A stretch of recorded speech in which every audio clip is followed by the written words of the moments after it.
दोस्तों, स्कूल की धरती को इतनी पावन धरती माना जाता है कि उस स्कूल से ही एक छोटे से बच्चे को, एक अज्ञात बच्चे को इस संसार में रहने का, उठने बैठने का ज्ञान प्राप्त होता है, जिससे उसको आगे सिर उठा के जीने की नई सीख मिलती है और उसको बड़े से बड़े काम करने की शिक्षा मिलती है। लेकिन कैसा होगा जब एक स्कूल में बच्चों को एक ऐसी राह दिखाई जाती है जहाँ पर बच्चे सिर उठाना तो दूर, नजरें उठाकर भी किसी से बात कर पाए इतनी उनकी जरूरत नहीं हो पाती। उनका मनोबल अंदर से ही टूट जाता है और एक इस ऐसी घटना के कारण टूटता है जिसको सुनकर हर कोई परेशान और हैरान रह जाता है। लेकिन वो बच्चे करे भी तो क्या करें, ना ही उनके घर वाले साथ दे रहे हैं, ना ही गांव वाले साथ दे रहे हैं। और एक नहीं, दो नहीं, तीन नहीं, ये गिनती बढ़ती ही जाती है जो कि 100 को क्रॉस कर जाती है। 150 करीब लड़कियां इस घटना का शिकार हो रही हैं। जी हाँ दोस्तों, इसका जो पता चलता है वो पता इस कदर चलता है कि उन लड़कियों ने जब देखा कि कोई उनका साथ नहीं दे रहा है, कोई उनके साथ आवाज नहीं उठा रहा है, तो एक चिट्ठी लिखी, जिस चिट्ठी में उन्होंने अपना दुख और दर्द बयां किया कि किस तरीके से उनका शोषण किया जाता है। और एक दो नहीं, 150 लड़कियां, 142 लड़कियां इस घटना का शिकार हो रही हैं। उन्होंने एक बार एक अपना जो दुख जताया है, उसमें सब कुछ बताया है कि किस लड़की के साथ क्या क्या हुआ है और किस किस कदर हुआ है। आखिर जिसने ये चिट्ठी पढ़ी है वही बिल्कुल हैरान रह गया है कि यह किसने चिट्ठी भेजी है और किस कदर उनके साथ ये बदसलूकी हो रही है। जी हाँ दोस्तों, ये घटना कोई छोटी मोटी घटना नहीं, इतनी बड़ी घटना है कि अगर आवाज उठाई जाए तो जो इसका आरोपी है उसको सजा काफी कड़ी से कड़ी मिलनी चाहिए। दोस्तों, इस घटना में 142 लड़कियों ने एक स्कूल के प्रिंसिपल पे यह इल्जाम लगाया है कि वह उनका शोषण करता है। उन्होंने चिट्ठी में ये लिखा है, शुरुआत करते हैं उसी चिट्ठी से। उन्होंने चिट्ठी में लिखा है कि निवेदन यह है कि उनको जो है उनके स्कूल का प्रिंसिपल कतार सिंह जो आरोपी रहता है वो बंद कमरे में उन्हें बुलाता है और बुलाने के बाद उनको अपनी कुर्सी के पास खड़ा करके उनको गलत गलत जगह पे टच करता है। और टच करने के बाद उनसे जो अश्लील हरकतों को करने के लिए बोलता है। जब वह लड़की इस बात पर ऑब्जेक्शन उठाती है, आवाज उठाती है, तो उनको धमका देता है कि चुप रहो वरना मैं तुम्हारे घर पे एक झूठी अफवाह फैला दूंगा कि तुम किसी लड़के के साथ पकड़ी गई हो, गलत हरकतें पकड़ी गई हो करती हुई। तो वह जो तुम्हारे माता पिता है तुम्हें स्कूल तो आना दूर, तुम्हारी शादी भी कर देंगे, तुम्हें कभी स्कूल भी नहीं आने देंगे और मारेंगे पीटेंगे। वह इस बात से सुनकर बच्चे बहुत ही ज्यादा डर जाते हैं और एक मन के अंदर डर बैठ जाता है और एक के बाद एक इस घटना का शिकार होती रहती है। आखिर क्यों इस घटना का शिकार हो रही थी, क्यों लोग इसकी आवाज नहीं उठा रहे थे, तो जानते हैं इस घटना के बारे में जिसको सुनकर आप भी दंग रह जाएंगे और हैरान और परेशान रह जाएंगे। तो जानते हैं इस घटना का पूरा सच। बनी रहिए हमारे इस वीडियो के अंत तक। उससे पहले अगर आप हमारे चैनल पे नए आए हैं तो उसको सब्सक्राइब कर दीजिए ताकि हमारी आने वाली हर नई वीडियो की सूचना आपको जल्द से जल्द प्राप्त हो जाए। तो रुक करते हैं इस वीडियो की तरफ जो कि काफी ज्यादा सुर्खियों में रह चुकी है ये घटना। तो दोस्तों, ये जो घटना है ये हरियाणा के जिला जिंद की एक गांव की है जो कि उचाना गांव में एक सरकारी प्राइमरी स्कूल है जिसका एक प्रिंसिपल है कतार सिंह, जिसकी उम्र 57 वर्ष है और जो कि बड़ौदा गांव का निवासी है। तो दोस्तों, ये जो कतार सिंह नाम का व्यक्ति है यह उस स्कूल में प्रिंसिपल है, काफी सालों से उस स्कूल में प्रिंसिपल है। तो कुछ बच्चियों ने एक दिन एक ऐसी हिम्मत करती है, 31 अगस्त 2023 की बात है, जब उन बच्चों ने, काफी सारे बच्चों ने इकट्ठे होकर के एक प्रार्थना पत्र लिखा जिसमें उन्होंने महिला आयोग के लिए एक चिट्ठी लिखती है। वो चिट्ठी लगभग छोटी बड़ी चिट्ठी नहीं होती, लेकिन वो 5 पन्नों की एक चिट्ठी होती है जिसमें सब ने अपना दुख दर्द बयां किया, सभी लड़कियों ने, और उसमें अपना नाम भी बताया कि किसके साथ क्या शोषण हुआ और कब हुआ था। तो इस घटना का रुख करते हुए जब यह घटना जाती है ऊपर, तो ऊपर जाने के बाद 1.5 महीने बाद महिला आयोग का इस पर एक्शन लिया गया। इस घटना के 1.5 महीने बाद एक्शन लिया गया और उसके बाद 31 अक्टूबर को वहीं के उचाना पुलिस थाने में इसकी रिपोर्ट दर्ज हुई है और उसके बाद 4 नवंबर को उस अपराधी प्रिंसिपल की गिरफ्तारी हुई है, जिसमें यह जानने में पता चलता है कि वह जो प्रिंसिपल है वह जब स्कूल में गश्त पे जाता था तो बाहर प्रेयर में जब बच्चों को देखता था, लड़कियों को देखता था, तो वह वहीं पर ही उनका चयन कर लिया करता था कि आज वो किस लड़की के साथ गलत हरकतें करने के लिए चाहेगा या किस लड़की को अपना शिकार बनाएगा। तो जिसमें लड़कियां जो होती थी वह 9वीं से लेकर 12वीं तक की लड़कियां होती थी और 14 से लगभग 17 साल तक की बच्चियां होती थी, यानी कि नाबालिग की बच्चियां होती थी। उन बच्चों को शुरू में ही देख लेता था और देखने के बाद वह उनका चयन कर लेता था और किसी न किसी बहाने पे उनको अपने कमरे में बुलाता था। उसको बता दें कि आपको उसका कमरा जो होता था वो काले शीशों वाला एक कमरा होता था जिसके अंदर अंदर से बाहर का तो बिल्कुल साफ नज़र आ जाता है, लेकिन बाहर से अंदर का देखना मुश्किल पड़ जाता है। यहाँ तक कि आपने अगर देखा गया हो कि सरकार ने एक नियम भी बनाया हुआ है कि काले शीशे बिल्कुल भी अलाउड नहीं है। यहाँ तक कि पर्सनल आपके व्हीकल तक में काले शीशे अलाउड नहीं है, काले शीशे गाड़ियों में से उतार दिए जाते हैं। पर लेकिन उस स्कूल के प्रिंसिपल ने अपने कमरे कैबिन में काले शीशे लगाए हुए थे, जिसके अंदर वह लड़कियों को बुलाता है और बुलाने के बाद उनको अपनी कुर्सी के पास खड़ा करके उनके चेस्ट पे, उनके बैक साइड पे, उनके प्राइवेट पार्ट पे टच करता है। तो जब वो मना करती हैं तो वह इस बात पे जब ऑब्जेक्शन उठाती है तो प्रिंसिपल उनको धमकाते हुए बोलता है कि मैं तुम्हारे घर बता दूंगा कि तुम किसी लड़के से बात करती हुई पकड़ी गई और असली हरकतें करती हुई पकड़ी गई। तो वह लड़की हैरान रह जाती है, रोने लग जाती हैं कि आखिर उनसे ये क्या क्या उन्हें देखना पड़ रहा है, जिसको वो गुरु मानते हैं वो क्या उनसे बोल रहा है करने के लिए। तो फिर वह जब इस चीज़ को देख करके ज़्यादा डर जाती हैं और डरने के बाद वह जब उनको काफ़ी ज़्यादा अंदर से मेंटली इतना डरा देता है कि वह लड़कियां जो हैं खामोश हो जाती हैं और सहम जाती हैं और जैसा प्रिंसिपल कहता है उसके कहने के दौरान वो करने के लिए तैयार हो जाती हैं और बन जाती हैं उस हैवान का शिकार। और वह उनका शोषण करना शुरू कर देता है और करने के बाद एक के बाद एक रोज़ रोज़ नई लड़कियों के साथ वह इसी प्रकार अपनी इस गंदी घिनौनी हरकतों को अंजाम देता है। पर लेकिन कुछ लड़कियों ने जब हिम्मत करनी चाहिए तो उसके घर वालों ने ही उन्हें धमका दिया और स्कूल ही जाना उनका बंद करा दिया। तो आखिर कुछ लड़कियां फिर हिम्मत करती हैं और हिम्मत करने के बाद एक चिट्ठी लिख डालती हैं, जिसकी चिट्ठी के थ्रू वह बात जो है इस तरीके से फैल जाती है कि सारे गाँव वाले जो हैं इस बात पर ऑब्जेक्शन उठाने लग जाते हैं। तो इसी के थ्रू चलते हुए जब एक मीडिया वहाँ पर पहुँचती है तो मीडिया के थ्रू जब जांच में पता चलता है तो मीडिया वाले जैसे ही स्कूल में पहुँचते हैं तब तक वहाँ पर जो है गिरफ्तारी हो चुकी थी। गिरफ्तारी होने के बाद उस स्कूल के अंदर जिस प्रिंसिपल को भेजा गया था वह लेडी प्रिंसिपल थी और लेडी प्रिंसिपल जो है वह इस घटना को बखूबी जानती थी। उसने इस घटना के बारे में सुना था पर वह इस घटना के बारे में किसी से भी बात करने के लिए तैयार नहीं होती।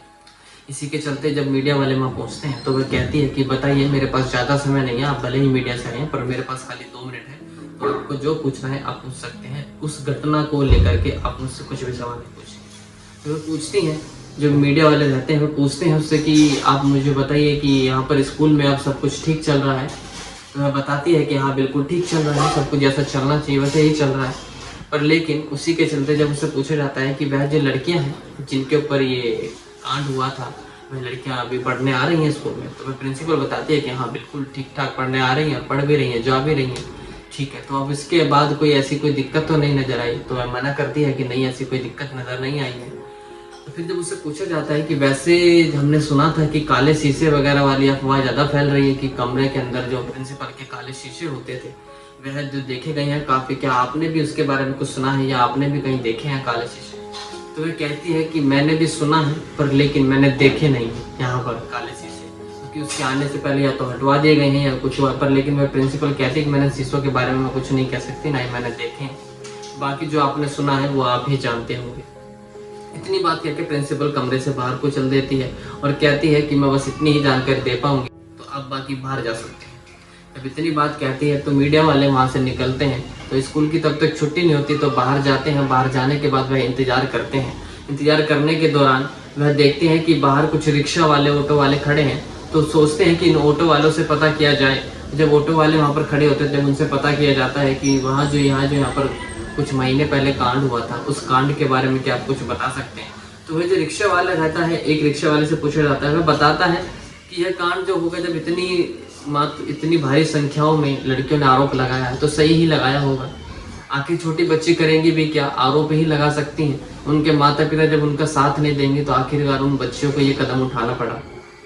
तो इसी के चलते फिर ये होता है कि वह रिक्शा वाला जो होता है काफ़ी घबराता है बात करता हुआ। फिर जब उसको बताया जाता है कि वह दिल्ली से आए हैं और मीडिया वाले हैं, तो वह फिर खुल करके बात करता है, सब कुछ बताता है कि वह कहता है कि यहाँ पर कोई भी आवाज़ नहीं उठाएगा क्योंकि यह हरियाणा है, यहाँ पर जो है इज्जत सबसे बड़ी बात होती है। अगर कोई बच्ची आवाज़ भी उठा देगी तो उसके चलते या तो उसकी जल्दी शादी करवा दी जाएगी या उसका स्कूल ही बंद करवा दिया जाएगा। यही बात बताता है वह। इतने में ही जो है वहाँ पर सामने प्रिंसिपल आ जाती है और सामने खड़े हुए गेट के स्कूल के बाहर देखती रहती है। देखने के बाद होता यह है कि वह जो ऑटो वाला रहता है वह सीधा स्कूल की छुट्टी होने के बाद वह बच्चों को भरना शुरू कर देता है और एक पे एक सब बच्चे जो हैं स्कूल से बाहर निकलते रहते हैं और प्रिंसिपल सामने खड़ी हुई देखकर चली जाती है। उसके बाद जब मीडिया वाले देखते हैं कि वहीं पर एक दुकान पर कुछ लड़कियां खड़ी हैं जो कि मीडिया वालों को देख रही हैं। तो मीडिया वाली टीम जैसे ही वहाँ पर पहुँचती है, उनसे जाके बातचीत करना शुरू करती है। तो बच्चों से बात पूछा जाता है कि आप कौन सी क्लास में हैं, तो वह बताते हैं कि हम 12वीं क्लास के छात्र हैं। उनसे पूछा जाता है कि पढ़ाई की तैयारी कैसे चल रही है बोर्ड की, तो वह कहती हैं कि तैयारी बहुत अच्छी चल रही है। इसी के दौरान जब उनसे पूछा जाता है कि आपको उस कांड के बारे में पता है जो 142 बच्चों ने चिट्ठी लिखी थी, तो उन्होंने कहा था कि हाँ बिल्कुल उस कांड के बारे में हमें पता है। तो उनसे पूछा गया कि क्या आप उन बच्चियों को जानते हो, तो वह कहते हैं कि हाँ कुछ लड़कियां तो स्कूल में अभी भी आ रही हैं, लेकिन कुछ लड़कियों की शादी हो चुकी है, कुछ लड़कियां जो हैं अब घर पर ही रहती हैं, उनके स्कूल में आना बंद हो चुका है। तो यह बात सुनकर मीडिया वाले जब हैरान हो जाते हैं, तो वे उनसे जब कुछ और क्वेश्चन करने के लिए जाते हैं, तो इतने में ही सामने से कुछ लोगों की भीड़ आती है जो कि आकर वहाँ भीड़ इकट्ठी कर देते हैं, उनके पास घेर कर खड़े हो जाते हैं। तो ये बच्चे जो है इस भीड़ को देखकर घबरा जाते हैं और इतनी तेज वहाँ से भागते हैं जैसे उन्होंने कुछ बताया ही ना। इसी के चलते जब मीडिया वाले क्या करती है, टीम जो जाती है, फिर सोचते हैं कि टीम लेकर के उसके पुराने स्कूल पुराने गांव में जाया जाए जहां पर वो पहले रहता था, पहले प्रिंसिपल था। उसके बाद जो है ये मखंड गांव था एक, उस गांव में वह पहले पूर्व प्रिंसिपल रह चुका था जो कतार सिंह नाम का अपराधी है। वह तुरंत फिर वहाँ पर जब जाते हैं तो वहाँ पर जाने के बाद पूछताछ करी जाती है, तो वहाँ के पूर्व सरपंच जो रहते हैं राजकुमार जी, उनसे बात करी जाती है। तो वह बताते हैं कि इस घटना के बारे में ज़्यादा कुछ उन्हें पता नहीं है, बस उन्होंने भी सुना है क्योंकि उस टाइम पर वह सरपंच नहीं थे, वह सरपंच अभी बने हैं। तो वहाँ पर जब पूछा जाता है कि वो पूर्व जो सरपंच थे उस टाइम पर जब ये घटना हुई थी तब सरपंच जो थे तो वो कौन थे, तो वो पूछा जाता है कि वो बताता है कि वहाँ पर एक महिला थी और वह जो महिला है तो वह अब बात नहीं करेगी, मीडिया के सामने कभी भी आके बात नहीं करते और वो कुछ बोलेगी नहीं, उसका दिमाग फिर गया। उसको ऐसा ऐसा जवाब दिया गया। लेकिन जब उनसे पूछा गया कि आप ही कुछ इस घटना के बारे में बता दीजिए, तो वह बताते हैं कि इस घटना के बारे में ज़्यादा कुछ हमें पता नहीं कि कितने आपको सच्चाई लगती है। तो वह सरपंच जो रहता है वह बताता है कि इसमें कुछ सच्चाई ही होगी अगर 142 लड़कियों ने कोई चिट्ठी लिखी है और यहाँ तक कि लेकर महिला आयोग से लेकर राष्ट्रपति तक हो गई है, तो कुछ ना कुछ इसमें कुछ गलत ही होगा, तभी उन बच्चों ने एक फैसला लिया और ये कदम उठाया।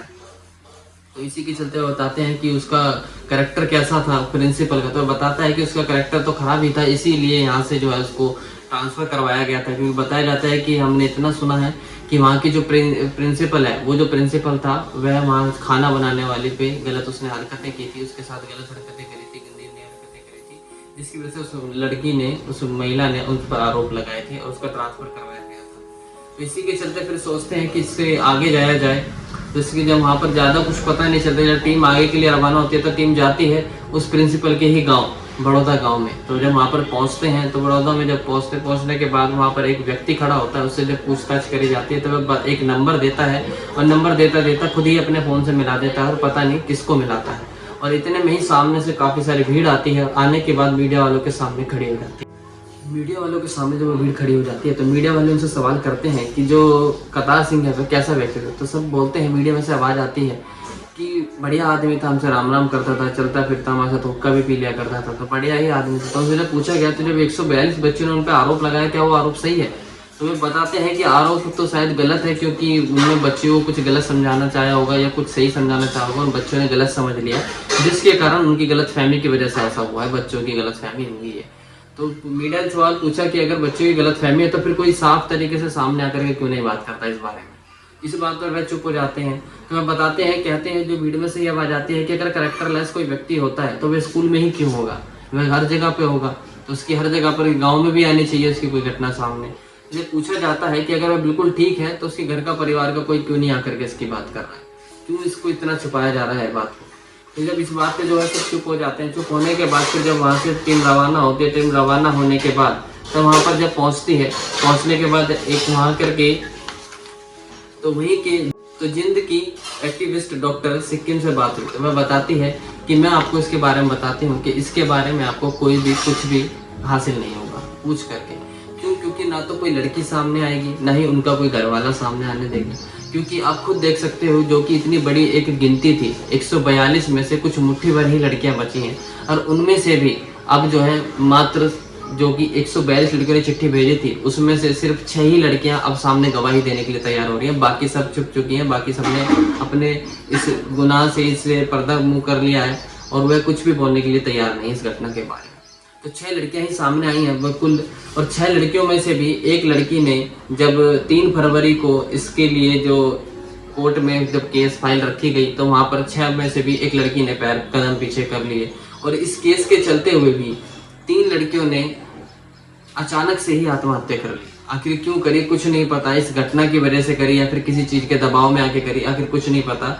वह सिक्किम से जो डॉक्टर सिक्किम है वह बताती हैं कि इस घटना के बारे में उनके परिवार वाले ही उन पर दबाव बनाते हैं, क्योंकि आप खुद ही देख सकती हैं कि लड़कियां हैं, अगर मान लीजिए उनको आगे शादी भी करनी है, गांव में कोई आएगा रिश्ते वाला और आकर के इधर उधर पूछताछ करेगा और किसी ने अगर उन्हें बता भी दिया कि इस लड़की इस स्कूल से ताल्लुक है, उस घटना से इस लड़की का ताल्लुक है, तो उसकी शादी नहीं होगी। इस वजह से कुछ लड़कियों की जल्दी ही शादी कर दी गई और कुछ लड़कियां बोलेंगी नहीं। और यही कारण एक मेन होता है ज़्यादा शोषण का सहन करने का और शोषण का पीड़िता बनने का, क्योंकि हर बच्चा इस चीज़ से काफ़ी ज़्यादा डर जाता है कि उसके घर वालों को पता चलेगा तो वे उनको डांटेंगे, मारेंगे और पता नहीं क्या क्या करेंगे।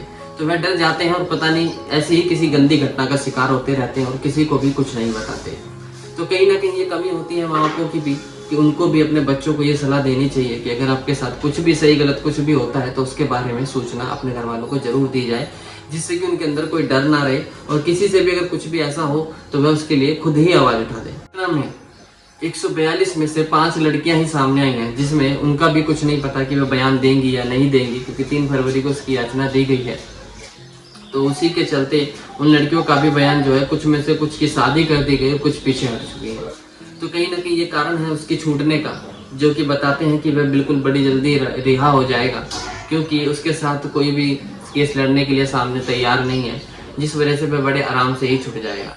कुछ का कहना भी ये भी है कि वह जो है कहीं ना कहीं किसी न किसी बड़े अफसरों से ताल्लुक रखता होगा, उसको डील दी गई होगी, उसको पीछे से कोई ना कोई सपोर्ट जरूर मिली होगी, जिसकी वजह से उसने यह कदम उठाया और 1 नहीं 2 नहीं 150 लड़कियों के आसपास उसने जो है इनके साथ ये गंदी हरकतें करी। तो कहीं ना कहीं बड़े अफसर का हाथ रहा होगा, क्योंकि कोई ना कोई स्कूल में बड़े बड़े अधिकारी भी आते थे, तो कभी किसी ने काले शीशे के ऊपर ऑब्जेक्शन नहीं उठाया, और जब उठाया तो इन बच्चियों ने उठाया। तो आखिर क्या आप इस घटना से क्या समझते हैं और क्या अपनी राय देंगे, आप हमारे कमेंट बॉक्स में जरूर बताइए।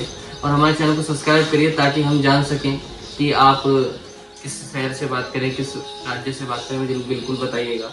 और इस घटना के तहत जो उस पर जो कड़ी धाराएं लगाई गई हैं, 4 नवंबर को उसकी गिरफ्तारी हुई है, जो एक चिट्ठी गई है 31 अगस्त को गई है, उसके बाद 4 नवंबर को उसकी गिरफ्तारी हुई है। कितने दिन बाद कहीं ना कहीं प्रशासन के बीच में थोड़ी ढील रही है। उसी के चलते जो 390 लड़कियों का बयान रिकॉर्ड किया गया था, उसमें से 142 ने खुद को अपना पीड़िता समझाया है, जिसमें खुद ने 142 ने कहा है कि हमारे साथ यौन शोषण हुआ है। उसके बाद 5 लड़की ही गवाही के लिए तैयार हुई, उसमें से भी कुछ को धमका दिया गया और कुछ को पैसे का लालच दे करके उनकी शादी का हवाला दे करके पीछे हटा दिया गया। इसी के ही चलते जो है उन पे जो कई धाराएं लगाई, पॉक्सो के एक्ट की धारा लगाई गई है, प्लस धारा 354 के तहत SC/ST की एक्ट की भी धारा उस पर जो है लगा दी गई है। तो आप क्या कहते हैं, आपके हिसाब से क्या उस पर धारा लगनी चाहिए, क्या सजा उस व्यक्ति के लिए होनी चाहिए जो बच्चों का शोषण करता है? और पॉक्सो एक्ट की कड़ी धाराओं के तहत भी ये घटना जो है रुक नहीं रही है, फिर भी बढ़ती ही जा रही है। तो आखिर आप क्या कहना चाहेंगे इस घटना के बारे में, और कमेंट बॉक्स में जरूर बताएं। तब तक के लिए चलते हैं, विदाई लेते हैं इस वीडियो से, फिर मिलेंगे किसी अगली ऐसी सच्ची घटना के लिए। तब तक के लिए हमारे चैनल को सब्सक्राइब कर दें, शेयर करें, लाइक करें। चलते हैं, फिर विदाई लेते हैं। नमस्कार।